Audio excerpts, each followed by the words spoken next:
तो अभी हम लोग वर्क एनर्जी पावर चैप्टर से जेई एडवांस्ड 2013 का ये क्वेश्चन सॉल्व करेंगे। तो इस क्वेश्चन में कहा गया है कि work done on a particle of mass m, particle का मास m है, बाय अ फोर्स, यहाँ पर फोर्स दिया गया है। जब भी आपको ऐसा फोर्स दिखेगा x i cap plus Y j cap, वैसे ये डिनोमिनेटर तो कांस्टेंट है, इसे हम कांस्टेंट की तौर से बाहर निकाल सकते हैं। जैसे ही आपको इस तरह का फोर्स दिखता है एक्स आई कैप और वाई जे कैप, तो आपके कान खड़े हो जाने चाहिए। ये एक स्पेशल तरह का वेक्टर है। चलिए हम लोग जब ड्रॉ करेंगे तब देखेंगे इसका स्पेशलिटी क्या है और इस खास सिनेरियो में ये क्या असर डाल सकता है। अब k कहा गया being a constant of appropriate dimensions, तो k तो कांस्टेंट है। When the particle is taken from the point a, 0, coordinate axis का जो सेट है कोऑर्डिनेट सिस्टम में, a, 0 से लेकर 0, a तक ले जाया गया बॉडी को इन या along a circular path of radius a होना भी चाहिए about the origin in the X Y plane. तो पहले ना मैं इस सिनेरियो को ड्रॉ कर लेता हूं। सो यहां पर जिस पाथ से इस बॉडी को मूव किया गया उसे पहले मैं ड्रॉ कर लेता हूं। यहां पर कोऑर्डिनेट एक्सिस मैं अगर ड्रॉ करता हूं तो ये हो गया वर्टिकल एक्सिस, वाई एक्सिस लगभग वर्टिकल हुआ, और ये हो गया हॉरिजॉन्टल एक्सिस, एक्स एक्सिस। अब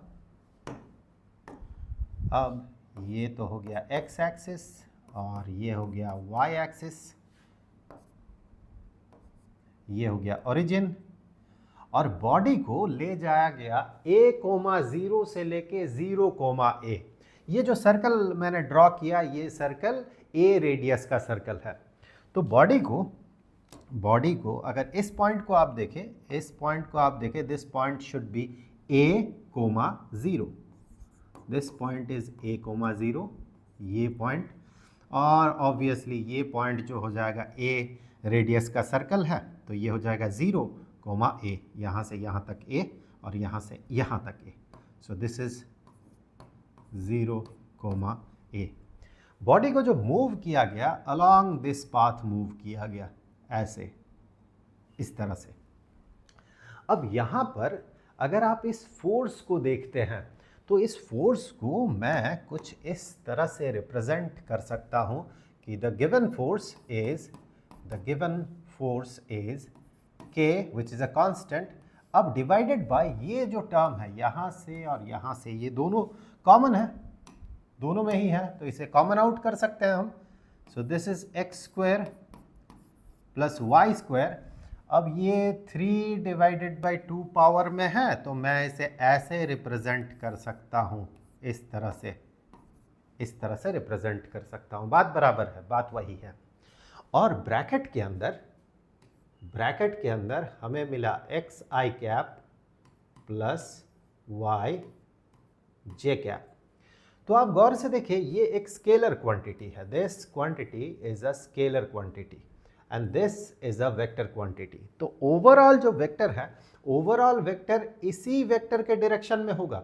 इसी वेक्टर को इतना टाइम स्ट्रेच किया गया, आप मान सकते हैं, उस नंबर के साथ या उस स्केलर के साथ इस वेक्टर को इस स्केलर के साथ मल्टीप्लाई किया गया। यानी कि जो भी वेक्टर बना, ये जो भी वेक्टर बना, इस वेक्टर का डायरेक्शन इस वेक्टर के डायरेक्शन के बराबर होगा। आप ऐसे कह सकते हैं कि इस वाले वेक्टर को इतना टाइम स्ट्रेच कर दिया गया तो फिर हमें ये रिजल्टेंट वेक्टर मिला।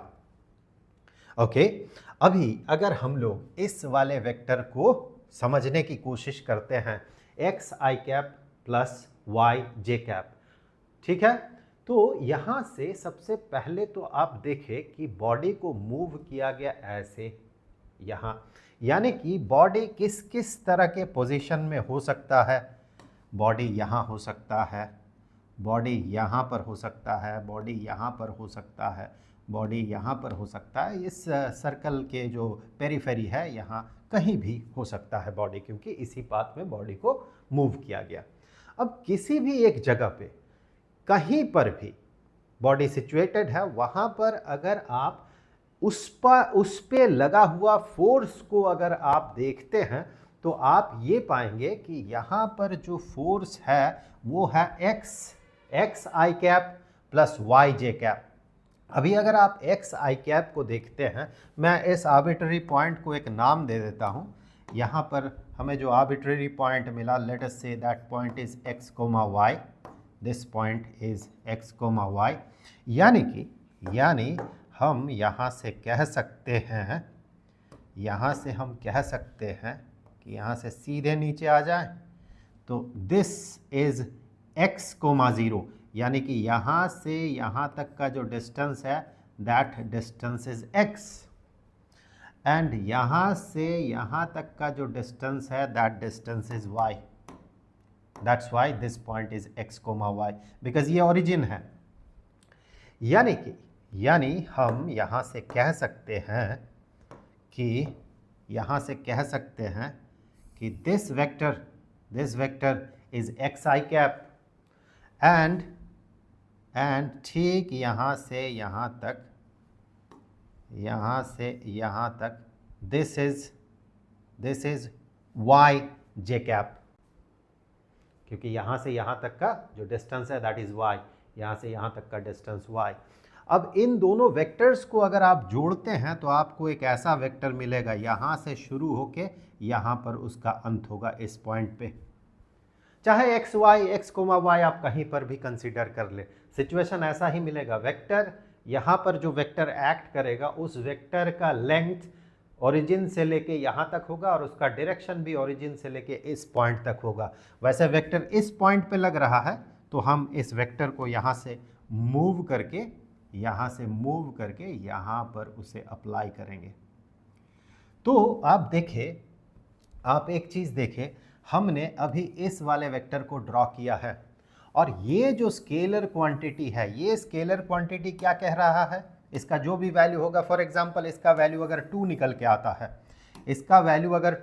आता है, दैट मीन यही वेक्टर जो है 2 टाइम्स स्ट्रेच हो जाएगा। यहीं से वेक्टर शुरू होगा, इसी पॉइंट पे वेक्टर एक्ट करेगा फोर्स, लेकिन वो 2 टाइम्स हो जाएगा। लेकिन डायरेक्शन में उसका कोई फर्क नहीं पड़ रहा है, सिर्फ ये जो स्केलर क्वांटिटी है इस वेक्टर को क्या करेगा, इस वेक्टर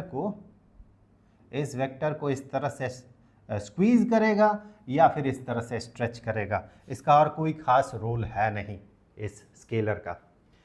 तो आप देखिए, सेंटर से इस पॉइंट तक जो डायरेक्शन है, अगर इस पॉइंट पे लगे हुए वेक्टर का डायरेक्शन वो हुआ और बॉडी अगर इस तरह से मूव कर रहा हो, इस पाथ पे मूव कर रहा हो, तो राइट नाउ जब ये बॉडी x कोमा y में है तब हम एक छोटा सा इसमें डिस्प्लेसमेंट करके देख रहे हैं। हम ये पता लगाएंगे उस छोटे से डिस्प्लेसमेंट के लिए वर्क डन जो है वो कितना होगा, क्या कोई वर्क डन बनेगा भी, कोई वर्क होगा भी या नहीं होगा। तो अगर यहाँ पर हम लोग एक छोटा सा डिस्प्लेसमेंट देखते हैं, displacement will be along the tangent.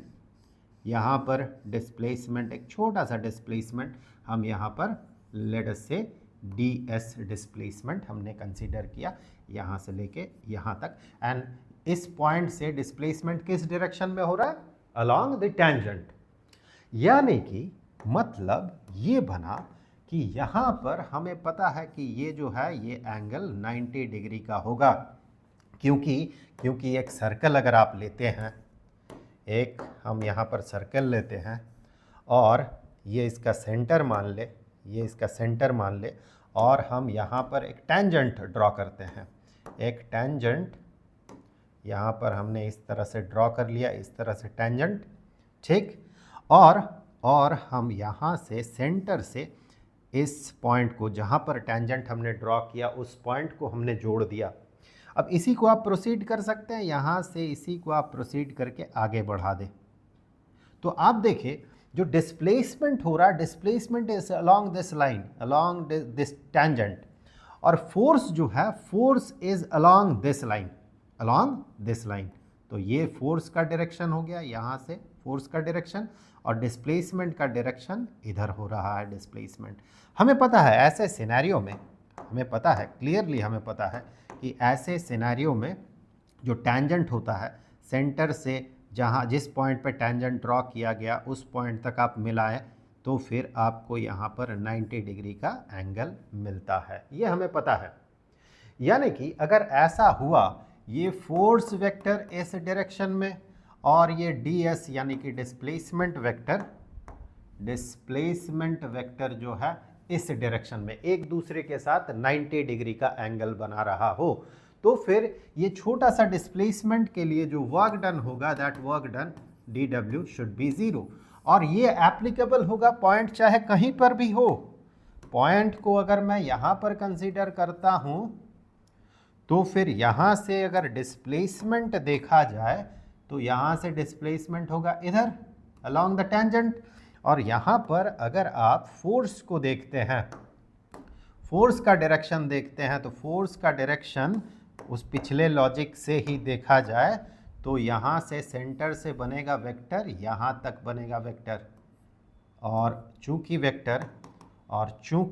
Vector जो है ये इस पॉइंट पे एप्लीकेबल हो रहा है, तो मैं पहले इसे इस तरह से ड्रॉ कर लूँ और फिर इस वेक्टर को मैं यहाँ से मूव कर लेता हूँ यहाँ पर। अब की बार भी आप ये पाएंगे कि ये एंगल जो है ये 90 डिग्री का होगा। तो पॉइंट इस पूरे पाथ में चाहे कहीं पर भी हो, पूरे पाथ में कहीं पर भी हो, लगा हुआ फोर्स जो है वो डिस्प्लेसमेंट के साथ 90 डिग्री का एंगल बनाएगा, यानी परपेंडिकुलर होगा, फोर्स के परपेंडिकुलर डायरेक्शन में डिस्प्लेसमेंट होगा हर जगह पे, यानी कि टोटल वर्क डन जो है ये टोटल वर्क डन 0 हो जाएगा। So total work done in this case is 0। अभी अगर आप इस चीज़ को गौर से देखते हैं, वैसे ये क्वेश्चन तो सॉल्व हो चुका है, इस पार्ट को जस्ट आप देख लीजिए ताकि ऐसा फोर्स अगर कभी दिखे आपको तो आप समझ जाएं कि ये फोर्स किस तरह का है। Square root of x² plus y², ये हो जाएगा यहाँ से लेके यहाँ तक का डिस्टेंस, यानी कि हम कहेंगे यहाँ से यहाँ तक का डिस्टेंस हम कहेंगे that is radius. Square root of x² plus y², इसे हम यहाँ से सब्सटीट्यूट कर दें, इसे सब्सटीट्यूट कर सकते हैं और हम कह सकते हैं कि that is radius. So that will become radius जो है, रेडियस कितना है कहा गया है, रेडियस a, तो इसे हम a³ भी कह सकते हैं। ये एक स्पेशल तरह का फोर्स है, आगे चल के जब आप ग्रेविटेशन पढ़ेंगे और आप जब इलेक्ट्रोस्टैटिक्स पढ़ेंगे तब आप बेहतर समझ पाएंगे कि एग्जैक्टली ये क्या किस तरह का फोर्स है। फिलहाल अभी मैं आपको इसके बारे में कुछ नहीं बताऊंगा, जल्द मिलेंगे।